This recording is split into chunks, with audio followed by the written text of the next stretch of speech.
Que ce soit sur un téléphone, un ordinateur ou simplement avec l'éclairage de nos maisons, la lumière artificielle est devenue une constante de notre quotidien. Et cette omniprésence a un coût que l'on commence à peine à comprendre. La question qui se pose est donc de savoir quel est l'impact réel de cette lumière. Car si ces technologies sont devenues indispensables, la lumière bleue qu'elles émettent, elle, a des effets bien plus concrets qu'une simple fatigue visuelle. Pour bien comprendre l'enjeu, il faut d'abord identifier d'où provient cette lumière bleue. Et comme on va le voir, les sources sont multiples et souvent très proches de nous. On le voit bien ici. Des écrans plats, aux ampoules LED, ce sont les technologies les plus modernes et économes en énergie qui sont les principales responsables. Au travail, à la maison, pour les loisirs, cette lumière bleue fait désormais partie intégrante de notre environnement. Mais les conséquences de cette surexposition ne se limitent pas à une simple fatigue des yeux, elles touchent à des mécanismes bien plus profonds de notre biologie, comme notre sommeil ou notre équilibre hormonal. Et voici le cœur du problème. Cette lumière perturbe directement notre horloge biologique interne. Ce rythme, que l'on appelle circadien, régule des fonctions essentielles comme le sommeil, l'appétit ou l'humeur sur un cycle de 24 heures. De nombreuses études confirment ces impacts. La lumière bleue peut endommager la rétine, mais elle perturbe aussi notre équilibre hormonal. Comment ? Elle bloque la mélatonine, qui est l'hormone du sommeil, et stimule le cortisol, l'hormone du stress. Les conséquences directes sont donc une dégradation du sommeil et une vision moins nette. Cette reconnaissance par le ministère de la Santé est importante. Elle vient confirmer que l'on ne parle pas d'un simple inconfort, mais bien d'un enjeu de santé publique. Face à ce constat, des solutions ont été développées pour atténuer ces effets en agissant directement à la source, c'est-à-dire en filtrant la lumière avant même qu'elle n'atteigne les yeux.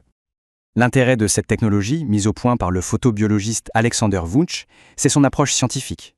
Au lieu de bloquer une seule couleur, elle filtre l'ensemble du spectre bleu-violet nocif, ce qui garantit une protection bien plus complète. Passons maintenant à la partie pratique. Comment choisir une protection qui soit vraiment adaptée ? L'idée n'est pas d'avoir une solution unique, mais des options qui correspondent à différentes situations. Ce tableau permet de choisir le bon niveau de filtration selon ses besoins. Pour la conduite, le niveau Drive à 85% est idéal. Pour les jeux vidéo ou la télévision, où les couleurs sont importantes, le niveau Easy à 90% est un excellent compromis. Pour un usage quotidien, au bureau ou à la maison, le Light à 95% est le plus polyvalent. Enfin, le niveau Pro à 99% offre la protection maximale, il est parfait le soir avant de dormir ou pour les personnes aux yeux sensibles. C'est un point important à comprendre, plus le niveau de filtration est élevé, plus la perception des couleurs est modifiée. Cet exemple est très clair. En supprimant la composante bleue du violet, il ne reste que le rouge. Cela permet d'anticiper l'effet visuel des filtres les plus puissants. Alors, quel niveau choisir ? Pour la plupart des gens, le modèle Light constitue le meilleur point de départ. Il offre un excellent équilibre entre haute protection et respect des couleurs. Le modèle Pro, lui, est plutôt réservé à un usage spécifique, le soir pour favoriser l'endormissement ou pour les personnes ayant une sensibilité oculaire particulière.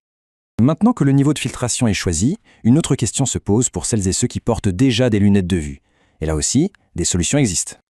Il y a deux options principales. Les clip-on, qui sont des clips légers qui se fixent directement sur les verres, et l'autre solution, les fit-over ou sur-lunettes, qui sont des montures complètes, plus larges et qui viennent se positionner par-dessus une monture habituelle. Le choix dépend de la préférence de chacun en matière de confort et de praticité. Finalement, pour bien choisir, il faut garder un principe simple en tête.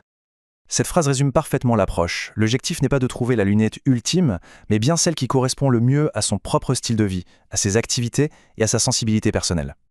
Il est aussi bon de savoir que la qualité de base du verre et du filtre est la même sur toute la gamme. Quelle que soit la monture choisie, la technologie de protection reste identique. La seule variable, c'est le degré de filtration qui va de 85% à 99%. Au final, au-delà du choix d'une protection, la vraie question est de prendre conscience de notre environnement lumineux.